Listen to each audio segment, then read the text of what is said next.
It is a landmark bill, my lords. It will create a smoke-free generation.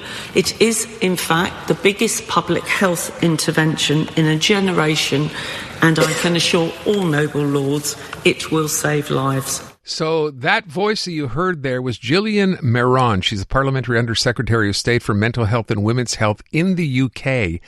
And today, as you heard, she described this bill, which is basically designed, and clear the Parliament, basically designed for anyone born later than 2008 in the UK to be unable to purchase any sort of tobacco or nicotine products ever. Jessica Buckley is president and CEO of the Lung Health Foundation in Canada. She's based in Toronto, and she is on the line. Ms. Buckley, first of all, thank you for coming on. And secondly, it would seem to me, and I've not heard this anywhere else, this is, as they say, groundbreaking, is it not? Hi, Aaron. Yes, it certainly is landmark legislation, and we really commend the UK Parliament for this move toward a smoke-free generation. So this is, in essence, a lifelong ban, right? Again, when I first heard the story, I thought, well, okay, we know even here you have to be of a certain age to buy tobacco products. They've taken this a step further to say, hey, if you're born after 2008, right, you're done. And they're expecting that the next generation will have no knowledge of cigarettes, will not want to have. I mean, they're doing this obviously for health reasons. How is this likely to, I mean, for other countries, how is this likely to carry over? Is it? We hope, and we've certainly been advocating for that here in Canada. And the interesting thing about the concept of a smoke-free generation, it actually came about originally from a mathematician who was asked how, using the numbers, how could you have the single biggest impact on the health of the world? And the answer was a smoke-free generation free from tobacco products. So certainly the concept of it is something that we think could work for Canada, and we hope that it has a spillover effect to other governments. So I know that in the UK it says one of the leading causes of preventable death, disability, and bad health, ill health, is in fact linked to smoking. Can we say the same here? We can, unfortunately. We do know the harms of tobacco use, and more than 48,000 deaths occur each year directly attributed to tobacco use. Lung cancer, as an example, it is the leading cause of cancer death. And we know that more people die of lung cancer than breast cancer, prostate cancer, and colon cancer combined. And unfortunately, much of that is linked to tobacco. So certainly it is something that is impacting our health and the future health of generations, and also the financial impact to our healthcare system. The rest of the story here, and again, as I said off the top, is pretty wide-ranging. So vaping, as part of this bill, will be banned in cars carrying children, in playgrounds, and outside schools and at hospitals as well. So that will expand the existing smoke-free laws. It would seem to me there will be people, there's going to be pushback on this, right? But I know this is being done, so as they say, a new generation does not have to deal with these issues and will actually, make them healthier down the line.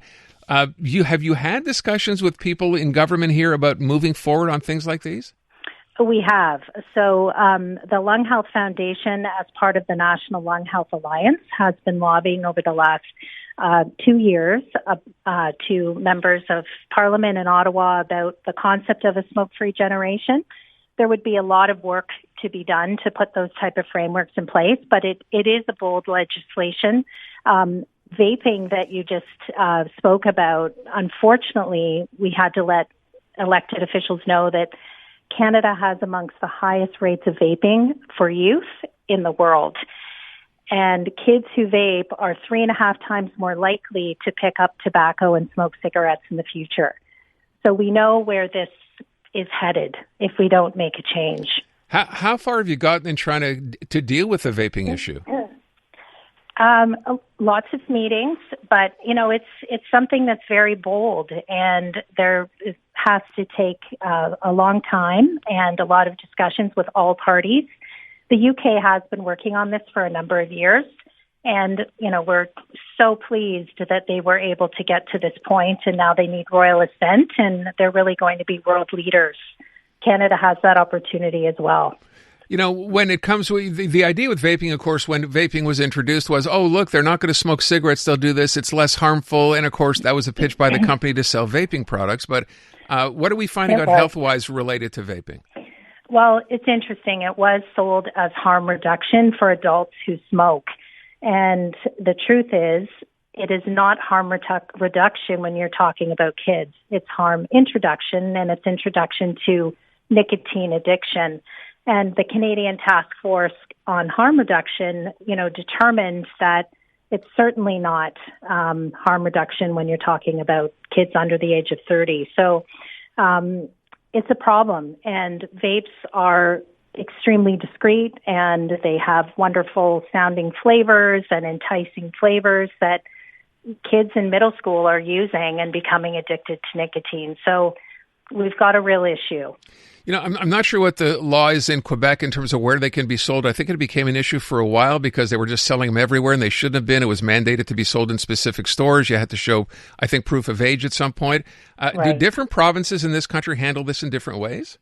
There are a few different age limits in different provinces. Most of them are sold in, vape stores and retailers, but there's also they're being sold online as well. I see. And it's proliferating, unfortunately. So I guess I'll end by asking you what you think. Yes, this is it's a bold step in the UK, and it's being done obviously for the right reasons. It obviously makes you hopeful that this is something you want to see happen here. What's the next step for you, for your association? Definitely. Well, it's a case of being able to speak to the members of Parliament in Ottawa and let them know that they can be bold and create legislation that will stick and help protect the future generations from the harms of vaping and tobacco use, and also be able to manage our healthcare costs going forward, knowing what's down the road for these generations. Well, I wish you well, and I thank you so much for the time this afternoon. Yeah, thank you very much for having us on, Aaron.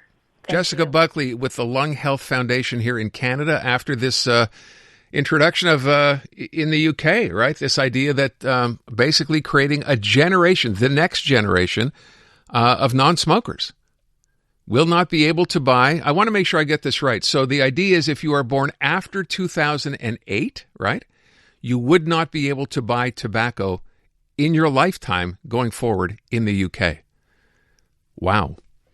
See how that plays. And now that this is being talked about, and this is really just the first step, it does need royal assent, as she said, and see what kind of reaction there is to this going forward. The newest tracks. Let's go. New music. And the next big thing. Always on the new music first. Your first place to hear it all. 'Cause you gon' like it, love it, wanna play it twice. Playing now. iHeart New Music. Your digital station for brand new drops, fresh finds, and tomorrow's bangers. I think we need something new. Discover iHeart New Music. Always fresh, always first. Stream now on the free iHeartRadio app.